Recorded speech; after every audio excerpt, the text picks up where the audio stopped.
Hey YouTube, this is the Amazfit base. I've been using it for over a year now. Unfortunately, this is where it ends. The reason for that is I've had two very bad experiences with this. I was using the MI band before this. I love that product. The tracking was very good. The battery life on that was very good. So that's the reason I bought this one, because it was by the same company. It's called Xiaomi. It's a Chinese company.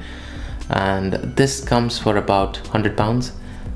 You might find it cheaper now. It went well for the first few months at least, but then things went south. I went to Turkey on a trip and I wore this when I went for swimming in the sea. I don't know if it was because of the salt water or anything, but the battery life, which used to last for about 11 days on this watch, went to about few hours. It didn't even last a day after my swimming session. So I thought it was probably me taking it into salt water or went too deep with it or something like that. It claims to be IP67, which means a swim or a shower is fine with it. I don't know what went wrong. So I contacted Xiaomi on it.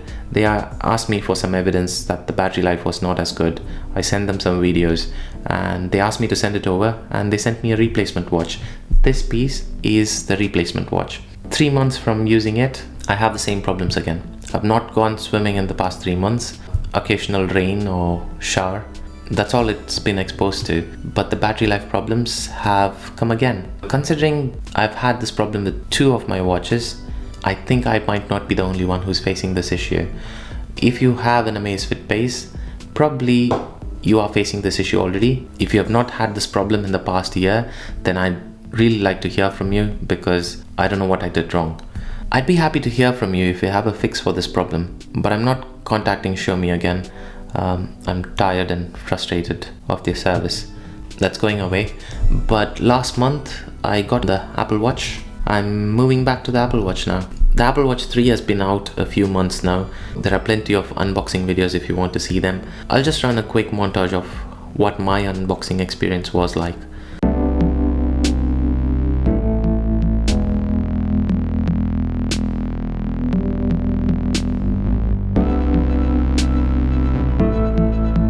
There are 2 versions of the Apple Watch 3.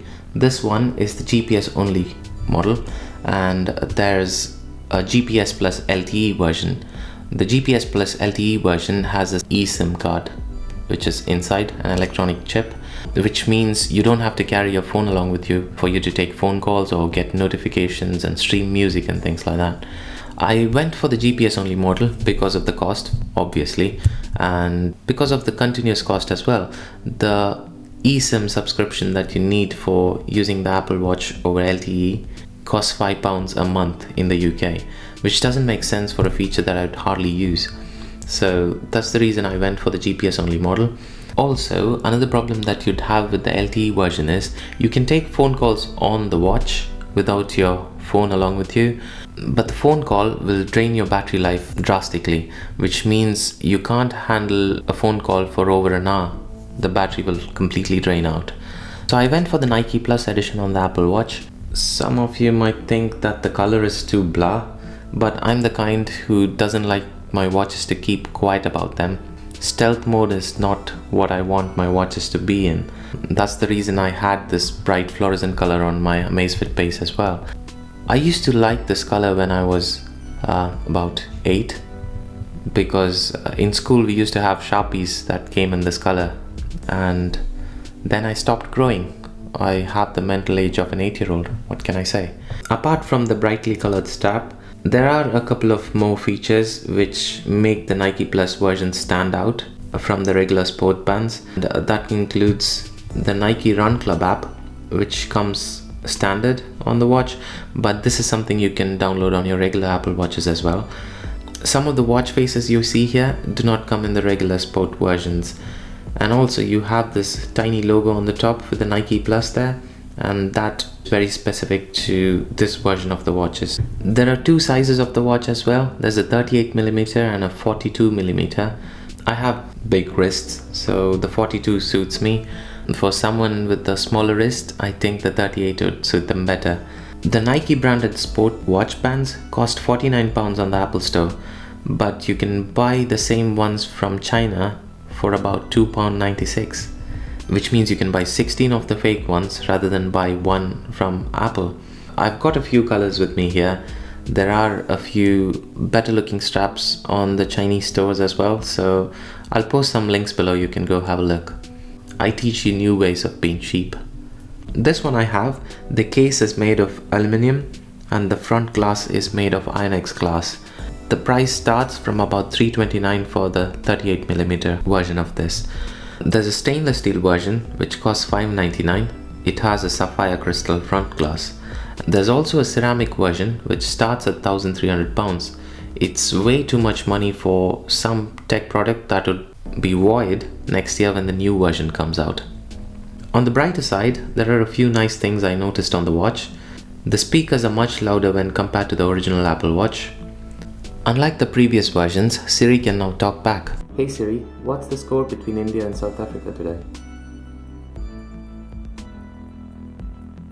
At close of play on day 1, South Africa are 269 for 6 in their first innings of the second test match against India.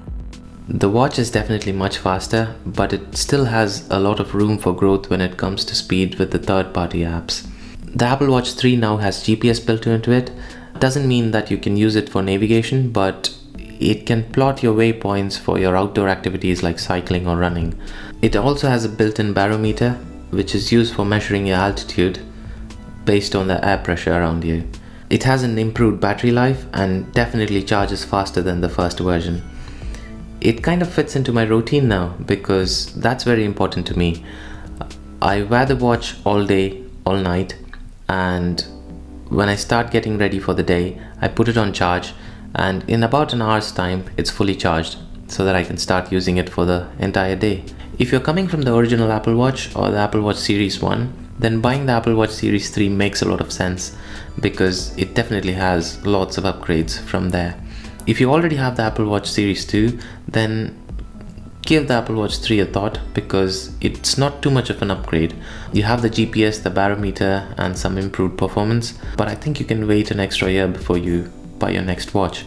If you're considering buying the Amazfit Pace, then prepare for the poor battery life experience. I'd suggest you stay away from this one unless I can see other comments where people know how to fix this. I've tried different things. I've tried restoring the operating system. I've tried everything that you can do with it, but the battery life doesn't seem to be improving. So I'd be very keen to hear from you if you think there is a fix to sort this problem out other than sending it back to Xiaomi again.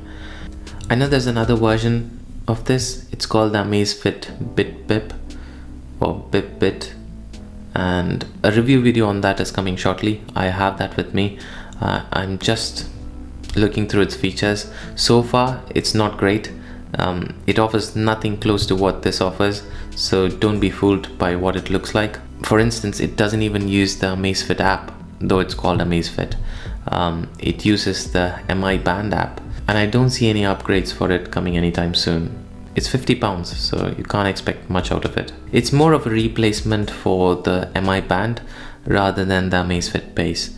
So if you're looking for a replacement for this, you might want to look into the Apple Watch if you're an iPhone user, or any of the other Android watches if you're an Android user, but try to stay away from this one. That's consumer advice right there. So take care.